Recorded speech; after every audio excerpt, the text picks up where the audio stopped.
last presentation is with Professor Gyan Bhaskar sir.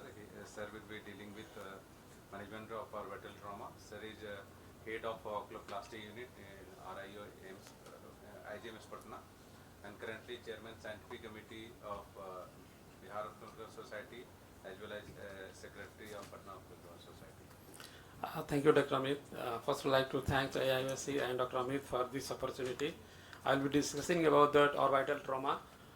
As we know, the orbital injury is common and mostly due to the traffic accident or blunt trauma or any kind of injury, and may involve the whole of the eyeball, orbital soft tissue, bone, or both, and may lead to the sight-threatening condition as well as the facial disfigurement. So, thorough evaluation and appropriate management are essential to save the sight and prevent the disfigurement. Regarding the history and examination, to find out the nature of the object impact on the orbit, to know the mechanism of injury, is it blunt or it is penetrating injury, and also direct of impact. And knowledge of the mechanism of injury indicates the likely injury and help plan management. These are the consequences of orbital trauma. It may occur orbital fracture, orbital hemorrhage, orbital foreign bodies, orbital emphysema, and globe subluxation. You can see in the picture, patient is presented with us with such type of blunt injury or any kind of injury. The orbital fracture may be limited to the orbital skeletal only, or it is associated with the other fracture of the facial skeletal like maxillary fracture, naso-orbital esophageal fracture, or zygomatic fracture. Regarding the orbital skeletal fracture, limited to the orbital only if the blood fracture is the most common, and generally due to the size of the object is more than 5 centimeter size and mainly involve the floor and medial wall. Two mechanisms, basically buckling theory and the retropulsion theory advised by Smith and Regan for the mechanism of trauma. And when we discuss about the blood fracture, it may be pure blood fracture and impure blood fracture. Pure blood fracture is fracture orbital bones only and not involve the orbital rim. Orbital rim is impact. In impure blood fracture, fracture is orbital bone associated with the fracture of orbital rim and may involve the floor, medial wall, roof, and lateral wall.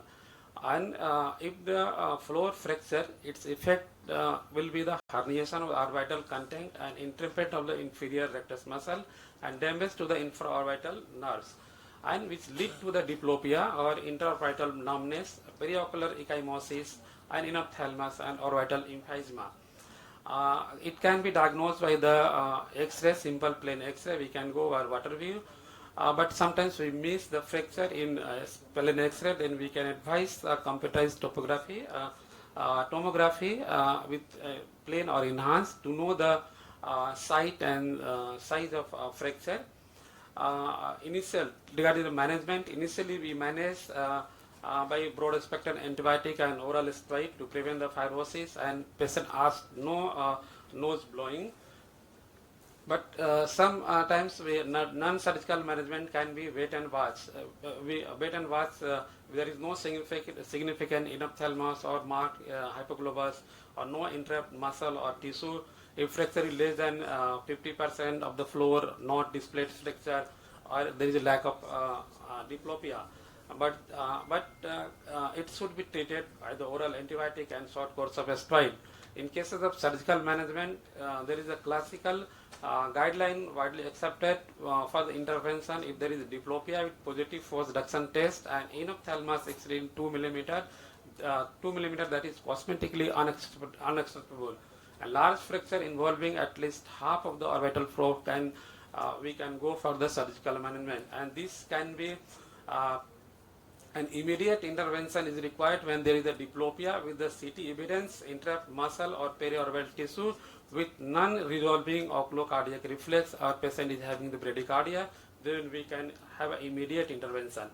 And delayed intervention, we can wait till sometimes mostly 7 to 14 days to resolve the edema and subside the condition. But keep in mind that if we delayed the repair by 14 days, then there is an increase scarring the orbit. Surgical approach should be the transcutaneous approach or transconjunctival approach or the transenteral approach can be done. And these are the implant we can use for the repair of the floor of the fracture. And this is the short video of the patient having the palate injury with retained intraocular foreign body with ankyloblepharon. The ankyloblepharon are released with the separation of the two leads. Thus, we see a specialized passage from upper and lower fornix. Just separation of the two leads was done, and then followed by the enucleation with the implantation of the silicone Palma implant. This is the process of enucleation. Peritomy was done, and all the muscle were separated. Globe was enucleated, and the implantation of this, just we see the implantation of the Palma material followed by the suture of the tenons and conjunctiva in different layers, so that it prevents the exclusion of the implant. Followed by the conformer was implanted, and after the 6 months, there is a customized processes was done, and patient achieved the good cosmesis. Regarding the orbital hemorrhage, orbital hemorrhage may be localized in the supraoceral space or extraocular intracoronal space, or within the belly of the extraocular muscle, and lead to the pain, ecchymosis, elevated intraocular pressure, choroidal force, and compressive retinal vascular compression or optic neuropathy, and sometimes glow luxuses. Medically, it can be managed. Patient is having, if there is any problem of the oxygen saturation, then we can give the oxygen, or intravenous mannitol, steroid, and topical beta blocker can be given. And surgically, we can decompress if there is a nerve compression, or alter any arterial perfusion, or there is hemosis.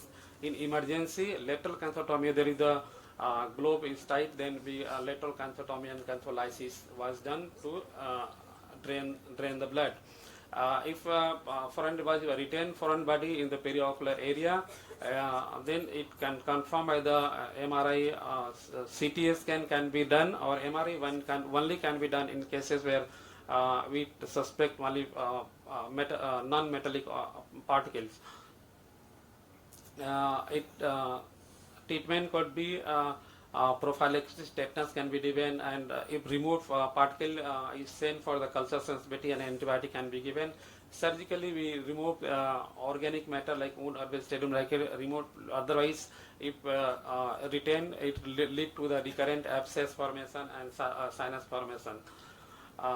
In the orbital emphysema, if the air is accumulated within the eyelids and orbit, it is due to the fracture of the paranasal sinuses or orbital wall, and lead to the periorbital swelling, proptosis, loss of vision, and occlusion of the central lateral artery. Compressive ophthalmopathy also cause, and the management is mostly resolved spontaneously 2 to 3 weeks, but it can be managed by the restriction of ocular movement, and surgical approach is the lateral canthotomy and cantholysis. If there is a globe subluxation, then it can be managed by the immediate reduction of the globe. Otherwise, it lead to the exposure keratopathy and loss of vision. So conclude that orbital injury are the common, and they are vary in nature and severity. History, clinical examination, CT scan could be diagnosis. If there is a fracture, it may require multidisciplinary approach. Thank you so much for your answer. For excellent presentation of different manifestation of orbital trauma and